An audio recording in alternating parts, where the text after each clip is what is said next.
இன்றைக்கு இந்த வீடியோவில் நாங்கள் என்ன பார்க்க போகிறோம்னா ஜிசிஓஎல் ஸ்டூடெண்ட்ஸுக்கான டெஸ்ட் 9 பற்றி டிஸ்கஸ் பண்ண போகிறோம்.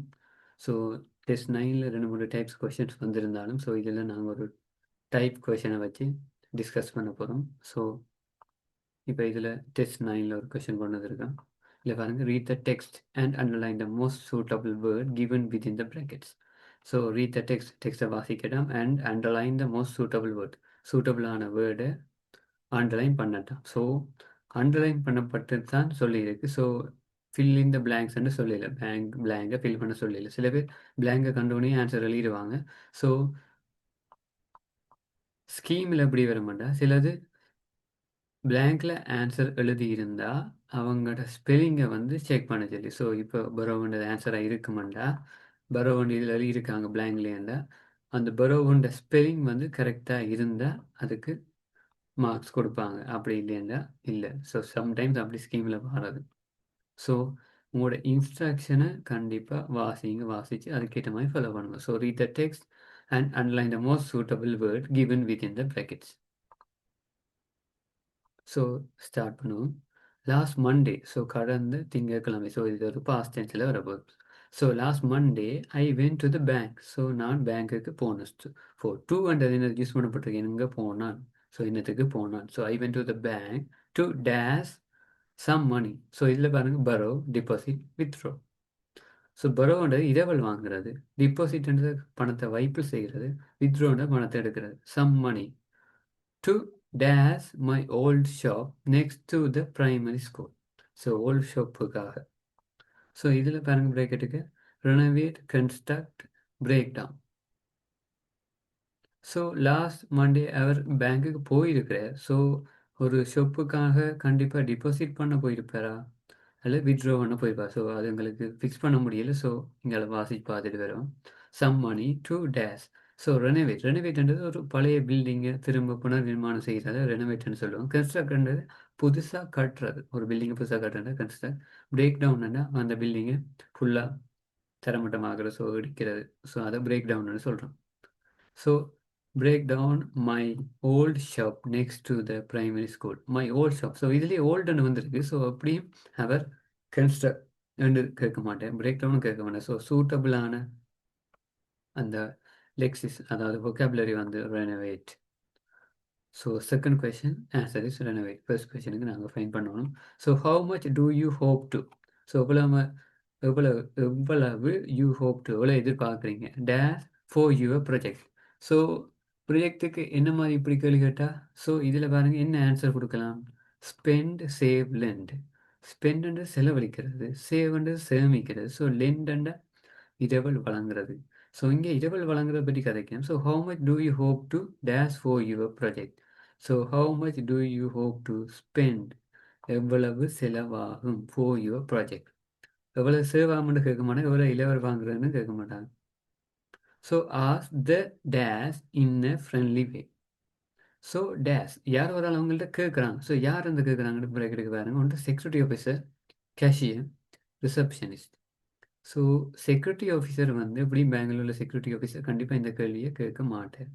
ஸோ இது ஒரு டீலிங் நடக்கிற மாதிரி. ஸோ இதை கண்டிப்பாக ரிசப்ஷனிஸ்ட் கேட்பாரா என்று கேட்டால் கண்டிப்பாக இல்லை. ஸோ இது மணி மேட்டர்ஸ். ஸோ ஒரு காசு இரவல் வாங்குறதோ சம்மந்தப்பட்ட விஷயத்துக்காக இவர் வந்திருக்கேன். ஸோ கண்டிப்பாக இவரோட யார் கதைப்பாருண்டா கேஷியர்.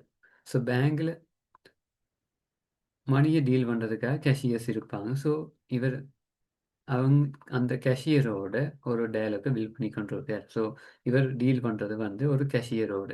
ஸோ செக்யூரிட்டி ஆஃபீஸராக, ரிசப்ஷனிஸ்டாக, கேஷியரான்னு கேட்டால் எங்களுக்கு தெரியும். ஸோ கண்டிப்பாக இது கேஷியராக தான் இருக்கும். So fourth one, cashier. I did not have an idea about the dash of it. So என்னட்ட அதுக்கு பற்றின ஒரு ஐடியா இல்லை அப்படின்னு சொல்கிறார். Estimate, டெஸ்டிமோனல், agenda. ஸோ இதில் பாருங்கள், எஸ்டிமேட்னா அன்னளவா எவ்வளோ வரும் மட்டும் தெரியுது, அன்னளவு எஸ்டிமேட். டெஸ்டிமோனல் மீன்ஸ் ஒரு விஷயத்தோட ஒரு பாசிட்டிவ் ஃபேக்ட், ஒரு பாசிட்டிவை பற்றி கதைக்கிறது தான் டெஸ்டிமோனல். அஜெண்டாண்டா உங்களுக்கு தெரியும். ஸோ ஒரு நிகழ்ச்சி நிரலை ஸ்டார்ட் பண்ணுறேன்னா என்னது, என்ன மாதிரி வரணும், ஃபஸ்ட் ப்ரோக்ராம் என்ன, செகண்ட் ப்ரோக்ராம் என்ன, ஒரு ஒழுங்கமைக்கப்பட்ட ஒரு நிரல் தான் agenda. So I did not have an idea about that. So இவங்க எவ்வளோ செலவாகும்னு கேட்டிருக்காங்க. யாரு கேட்டேன், cashier.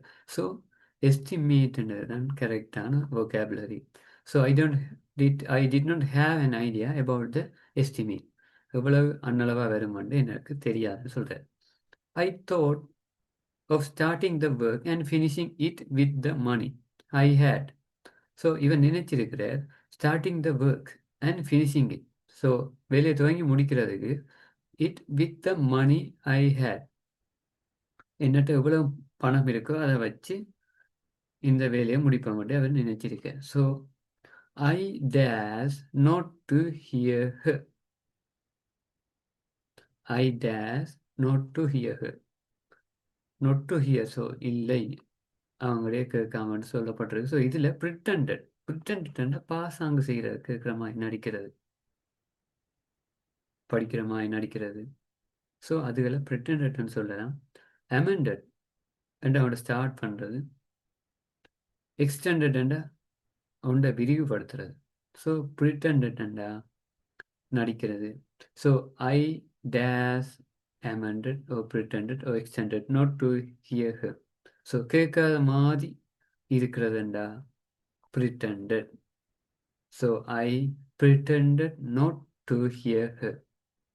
She was also not that much serious about my response as the next customer gave her another slip.